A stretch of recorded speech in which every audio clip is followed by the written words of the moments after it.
बृहस्पतिवार व्रत कथा। भारतवर्ष में एक प्रतापी और दानी राजा राज करता था। वह नित्य गरीबों और ब्राह्मणों की सहायता करता था। यह बात उसकी रानी को अच्छी नहीं लगती थी। वह न ही गरीबों को दान देती, न ही भगवान का पूजन करती थी और राजा को भी दान देने से मना किया करती थी। एक दिन राजा शिकार खेलने वन को गए हुए थे तो रानी महल में अकेली थी। उसी समय बृहस्पति देव साधु वेश में राजा के महल में भिक्षा के लिए गए और भिक्षा मांगी। रानी ने भिक्षा देने से इनकार किया और कहा, हे साधु महाराज, मैं तो दान पुण्य से तंग आ गई हूँ। मेरा पति सारा धन लुटाता रहता है। मेरी इच्छा है कि हमारा धन नष्ट हो जाए, फिर न रहेगा बांस न बाजेगी बांसुरी। साधु ने कहा, देवी तुम तो बड़ी विचित्र हो। धन संतान तो सभी चाहते हैं, पुत्र और लक्ष्मी तो पापी के घर भी होने चाहिए। यह तुम्हारे पास अधिक धन है तो भूखों को भोजन दो, प्यासों के लिए प्याऊ बनवाओ, मुसाफिरों के लिए धर्मशाले खुलवाओ। जो निर्धन अपनी कुंवारी कन्याओं का विवाह नहीं कर सकती उनका विवाह करा दो। ऐसे और कई काम हैं जिनके करने से तुम्हारा यश लोक परलोक में फैलेगा। परंतु रानी पर उपदेश का कोई प्रभाव न पड़ा। वह बोली, महाराज आप मुझे कुछ न समझाइए। मैं ऐसा धन नहीं चाहती जो हर जगह बांटते फिरूं। साधु ने उत्तर दिया, यह तुम्हारी ऐसी इच्छा है तो तथास्तु। तुम ऐसा करना कि बृहस्पतिवार को घर लीप कर पीली मिट्टी से अपना सिर धोकर स्नान करना, भट्ठी चढ़ाकर कपड़े धोना। ऐसे करने से आपका सारा धन नष्ट हो जाएगा। इतना कहकर वह साधु महाराज वहां से अंतर्ध्यान हो गए। साधु के अनुसार कई बातों को पूरा करते हुए रानी को केवल 3 बृहस्पतिवार ही बीते थे कि उसकी समस्त धन संपत्ति नष्ट हो गई। भोजन के लिए राजा का परिवार तरसने लगा। तब एक दिन राजा ने रानी से बोला कि हे रानी, तुम यहीं रहो, मैं दूसरे देश को जाता हूँ, क्योंकि यहाँ पर सभी लोग मुझे जानते हैं, इसलिए मैं कोई छोटा कार्य नहीं कर सकता। ऐसा कहकर राजा परदेश चला गया। वहाँ वह जंगल से लकड़ी काट कर लाता और शहर में बेचता। इस तरह वह अपना जीवन व्यतीत करने लगा। इधर राजा के परदेश जाते ही रानी और दासी दुखी रहने लगी। एक बार जब रानी और दासी को 7 दिन तक बिना भोजन के रहना पड़ा तो रानी ने अपनी दासी से कहा, हे दासी, पास ही के नगर में मेरी बहन रहती है, वह बड़ी धनवान है, तू उसके पास जा और कुछ ले आ ताकि थोड़ी बहुत गुजर बसर हो जाए। दासी रानी की बहन के पास गई। उस दिन गुरुवार था और रानी की बहन उस समय बृहस्पतिवार व्रत की कथा सुन रही थी। दासी ने रानी की बहन को अपनी रानी का संदेश दिया, लेकिन रानी की बड़ी बहन ने कोई उत्तर नहीं दिया। जब दासी को रानी की बहन से कोई उत्तर नहीं मिला तो वह बहुत दुखी हुई और उसे क्रोध भी आया। दासी ने वापस आकर रानी को सारी बात बता दी। सुनकर रानी ने अपने भाग्य को कोसा। उधर रानी की बहन ने सोचा कि मेरी बहन की दासी आई थी, परंतु मैं उससे नहीं बोली, इससे वह बहुत दुखी हुई होगी। कथा सुनकर और पूजन समाप्त करके वह अपनी बहन के घर आई और कहने लगी, हे बहन, मैं बृहस्पतिवार का व्रत कर रही थी। तुम्हारी दासी मेरे घर आई थी, परंतु जब तक कथा होती है तब तक न तो उठते हैं और न ही बोलते हैं, इसलिए मैं नहीं बोली। कहो दासी क्यों गई थी? रानी बोली, बहन तुमसे क्या छिपाऊं, हमारे घर में खाने तक को अनाज नहीं था। ऐसा कहते कहते रानी की आंखें भर आई। उसने दासी समेत पिछले 7 दिनों से भूखे रहने तक की बात अपने बहन को विस्तार पूर्वक सुना दी। रानी की बहन बोली, देखो बहन, भगवान बृहस्पति देव सबकी मनोकामना को पूर्ण करते हैं। देखो, शायद तुम्हारे घर में अनाज रखा हो। पहले तो रानी को विश्वास नहीं हुआ, पर बहन के आग्रह करने पर उसने अपनी दासी को अंदर भेजा तो उसे सचमुच अनाज से भरा एक घड़ा मिल गया। यह देखकर दासी को बड़ी हैरानी हुई। दासी रानी से कहने लगी, हे रानी, जब हमको भोजन नहीं मिलता तो हम व्रत ही तो करते हैं, इसलिए क्यों न इनसे व्रत और कथा की विधि पूछ लिया जाए ताकि हम भी व्रत कर सके। तब रानी ने अपनी बहन से बृहस्पतिवार व्रत के बारे में पूछा। उसकी बहन ने बताया, बृहस्पतिवार के व्रत में चने की दाल और मुनक्का से विष्णु भगवान का केले की जड़ में पूजन करें तथा दीपक जलाएं, व्रत कथा सुने और पीला भोजन ही करें, इससे बृहस्पति देव प्रसन्न होते हैं। व्रत और पूजन विधि बताकर रानी की बहन अपने घर को लौट गई। 7 दिन के बाद जब गुरुवार आया तो रानी और दासी ने व्रत रखा। खुड़साल में जाकर चना और गुड़ लेकर आई, फिर उससे केले की जड़ तथा विष्णु भगवान का पूजन किया। अब पीला भोजन कहाँ से आए, इस बात को लेकर दोनों बहुत दुखी थी। चूंकि उन्होंने व्रत रखा था, इसलिए बृहस्पति देव उनसे प्रसन्न थे। इसलिए वे एक साधारण व्यक्ति का रूप धारण कर 2 थालों में सुंदर पीला भोजन दासी को दे गए।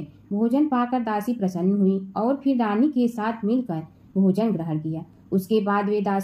उसके बाद वे सभी गुरुवार को व्रत और पूजन करने लगी। बृहस्पति भगवान की कृपा से उनके पास फिर से धन संपत्ति आ गई, परंतु रानी फिर से पहले की तरह आलस करने लगी। तब दासी बोली, देखो रानी, तुम पहले भी इस प्रकार का आलस करती थी। तुम्हें धन रखने में कष्ट होता था, इस कारण सभी धन नष्ट हो गया, और अब जब भगवान बृहस्पति की कृपा से धन मिला है तो तुम्हें फिर से आलस क्यों आता है। रानी को समझाते हुए दासी कहती है कि बड़ी मुसीबतों के बाद हमने यह धन पाया है, इसलिए हमें दान पुण्य करना चाहिए, भूखे मनुष्यों को भोजन कराना चाहिए और धन को शुभ कार्यों में खर्च करना चाहिए, जिससे तुम्हारे कुल का यश बढ़ेगा, स्वर्ग की प्राप्ति होगी और पितृ प्रसन्न होंगे। दासी की बात मानकर रानी अपना धन शुभ कार्यों में खर्च करने लगी, जिससे पूरे नगर में उसका यश फैलने लगा। बृहस्पतिवार व्रत कथा के बाद श्रद्धा के साथ आरती की जानी चाहिए। इसके बाद प्रसाद बांटकर उससे ग्रहण करना चाहिए।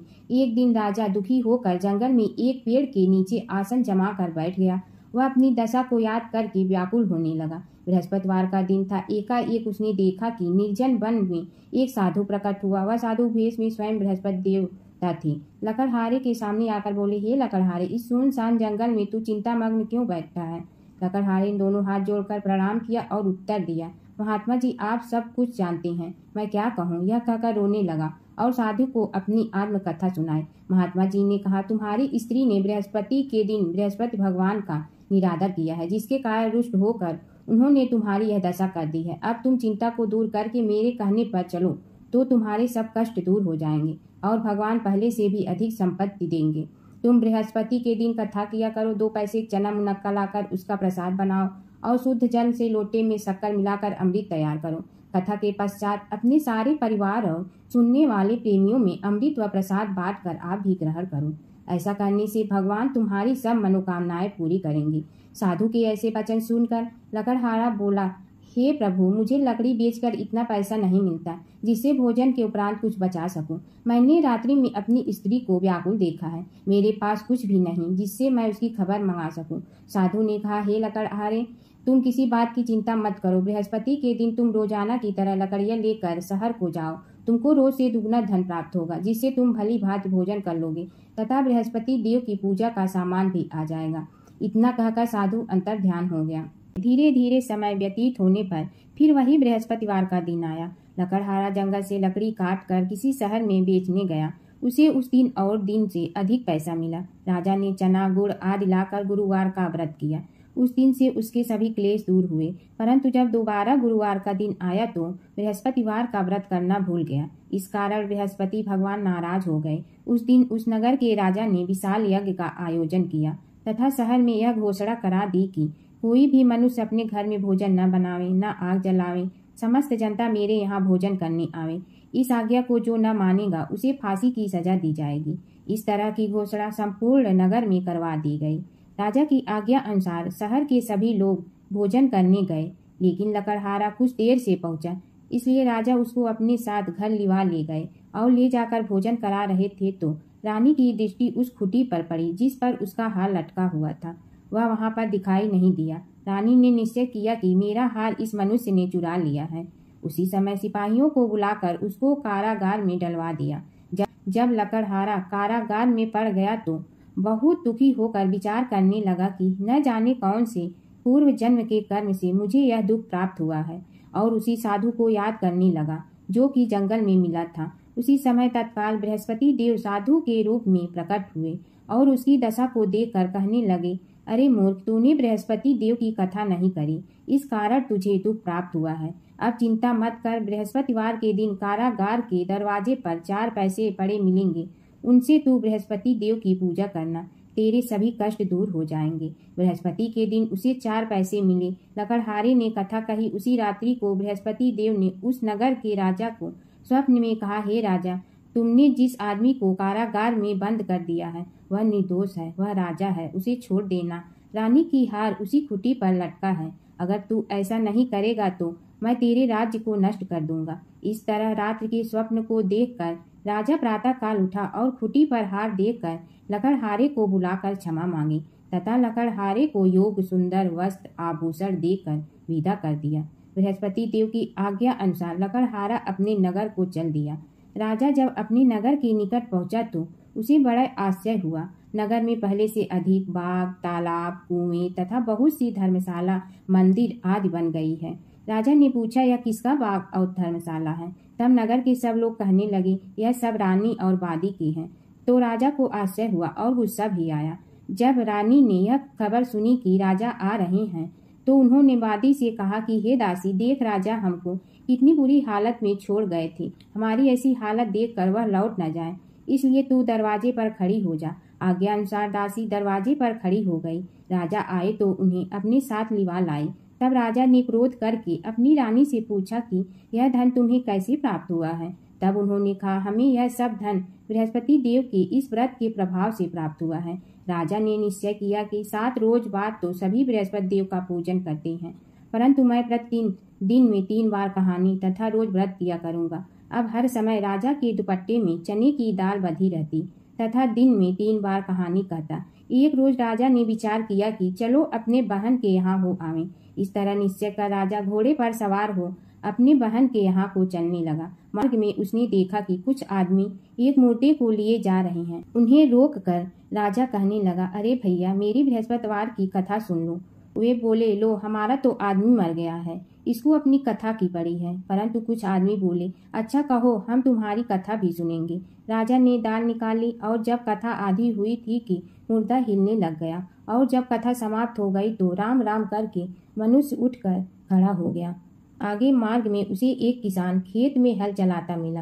राजा ने उसे देखा और उससे बोला, अरे भैया, तू मेरी बृहस्पतिवार की कथा सुन लो। किसान बोला, जब तक मैं तेरी कथा सुनूंगा तब तक 4 हरैया खेत जोत लूंगा। जा अपनी कथा किसी और को सुनाना। इस तरह राजा आगे चलने लगा। राजा के हटते ही बैल पछाड़ खा कर गिर गया तथा किसान के पेट में बड़ी जोर का दर्द होने लगा। उस समय उसकी माँ रोटी लेकर आई। उसने जब यह देखा तो अपने पुत्र से सब हाल पूछा और बेटे ने सभी हाल कह दिया। तो बुढ़िया दौड़ी दौड़ी उस घुड़सवार के पास गई और उससे बोली कि मैं तेरी कथा सुनूंगी, तू अपनी कथा मेरे खेत पर चलकर ही कहना। राजा ने बुढ़िया के खेत पर जाकर कथा कही, जिसके सुनते ही वह बैल उठ खड़े हुए तथा किसान के पेट का दर्द भी बंद हो गया।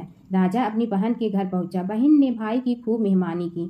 दूसरे रोज प्रातःकाल राजा जगा तो वह देखने लगा कि सब लोग भोजन कर रहे हैं। राजा ने अपनी बहन से कहा, ऐसा कोई मनुष्य है जिसने भोजन नहीं किया हो? मेरी बृहस्पतिवार की कथा सुन ले। बहन बोली, हे भैया, यह देश ऐसा ही है कि पहले यहाँ लोग भोजन करते हैं, बाद में अन्य काम करते हैं। अगर कोई पड़ोस में हो तो देखाऊं। वह ऐसा कहकर देखने चली गई, परंतु उसे कोई ऐसा व्यक्ति नहीं मिला जिसने भोजन न किया हो। अतः वह एक कुम्हार के घर गई। उसका लड़का बीमार था। उसे मालूम हुआ कि उनके यहाँ 3 रोज से किसी ने भोजन नहीं किया है। रानी ने अपने भाई की कथा सुनने के लिए कुम्हार से कहा। वह तैयार हो गया। राजा ने जाकर बृहस्पतिवार की कथा कही, जिसको सुनकर उसका लड़का ठीक हो गया। अब तो राजा की प्रशंसा होने लगी। एक रोज राजा ने अपनी बहन से कहा कि हे बहन, हम अपने घर को जाएंगे, तुम भी तैयार हो जाओ। राजा की बहन ने अपनी सास से कहा। सास ने कहा, हाँ चली जा, परंतु अपने लड़के को मत ले जाना, क्योंकि तेरे भाई के कोई औलाद नहीं है। बहन ने अपने भैया से कहा, हे भैया, मैं तो चलूंगी पर कोई बालक नहीं जाएगा। राजा बोला, जब कोई बालक नहीं चलेगा तब तुम ही क्या करोगी? बड़े दुखी मन से राजा अपने नगर को लौट आया। राजा ने अपनी रानी से कहा, हम निर्वंशी हैं, हमारा मुंह देखने का धर्म नहीं है और कुछ भोजन आज नहीं किया। रानी बोली, हे प्रभु, बृहस्पति देव ने हमें सब कुछ दिया है, वह हमें औलाद अवश्य देंगे। उसी रात को बृहस्पति देव ने राजा के स्वप्न में कहा, हे राजा, उठ, सभी सोच त्याग दे, तेरी रानी गर्भ से है। राजा की यह बात सुनकर बड़ी खुशी हुई। 9वें महीने में उसके गर्भ से एक सुंदर पुत्र पैदा हुआ। तब राजा बोला, हे रानी, स्त्री बिना भोजन के रह सकती है, परंतु बिना कहे नहीं रह सकती। जब मेरी बहन आवे तुम उससे कुछ कहना मत। रानी ने सुनकर हाँ कर दिया। जब राजा की बहन ने यह शुभ समाचार सुना तो वह बहुत खुश हुई तथा बधाई लेकर अपने भाई के यहाँ आई। तभी रानी ने कहा, घोड़ा चढ़कर तो नहीं आई, गधा चढ़ी आई। राजा की बहन बोली, भाभी, मैं इस प्रकार न कहती तो तुम्हें औलाद कैसे मिलती? बृहस्पति देव ऐसे ही हैं, जैसे जिसके मन में कामनाएं होती हैं सभी को वो पूर्ण करते हैं। जो सद्भावना पूर्वक बृहस्पतिवार का व्रत करता है एवं कथा पढ़ता है अथवा सुनता है, दूसरों को सुनाता है, बृहस्पति देव उसकी सभी मनोकामनाएं पूर्ण करते हैं। भगवान बृहस्पति देव उसकी सदैव रक्षा करते हैं। संसार में जो मनुष्य सद्भावना से भगवान जी का पूजन व्रत सच्चे हृदय से करते हैं तो उनकी सभी मनोकामनाएं पूर्ण करते हैं। जैसी सच्ची भावना से रानी और राजा ने उनकी कथा का गुणगान किया तो उनकी सभी इच्छाएं बृहस्पति देव जी ने पूर्ण की थी। इसलिए पूर्ण कथा सुनने के बाद प्रसाद लेकर जाना चाहिए। हृदय से उसका मनन करते हुए जयकारा बोलना चाहिए। बोलो बृहस्पति भगवान की जय, विष्णु भगवान की जय। ओम जय जगदीश हरे स्वामी जय जगदीश हरे। भक्त जनों के संकट क्षण में दूर करे। ओम जय जगदीश हरे। जो ध्यावे फल पावे दुख बिन से मन का। सुख संपत्ति घर आवे कष्ट मिटे तन का। ओम जय जगदीश हरे। मात पिता तुम मेरे शरण कहूँ किसकी। तुम विनय और न दूजा आस करूँ जिसकी। ओम जय जगदीश हरे। तुम पूर्ण परमात्मा तुम अंतर्यामी।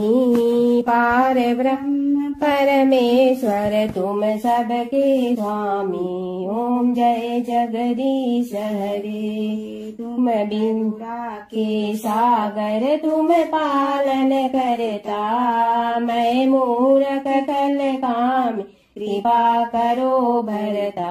ओम जय जगदीश हरे। तुम हो ये कय गोचर सबके प्राणपति। किस विधि मिलूं दया में तुमको मैं कुमति। ओम जय जगदीश हरे। दीन बंधु दुख हरता तुम रक्षक मेरे। अपने हाथ उठाओ द्वार पड़ा तेरे। ओम जय जगदीश हरे। विषय विकार मिटा पाप हरो देवा। श्रद्धा भक्ति बढ़ाओ संतन की सेवा। ओम जय जगदीश हरे। तन मन धन सब तेरा स्वामी सब कुछ है तेरा। तेरा तुझको अर्पण क्या लागे मेरा। ओम जय जगदीश हरे। जय जगदीश हरे स्वामी जय जगदीश हरे। भक्त जनों के संकट क्षण में दूर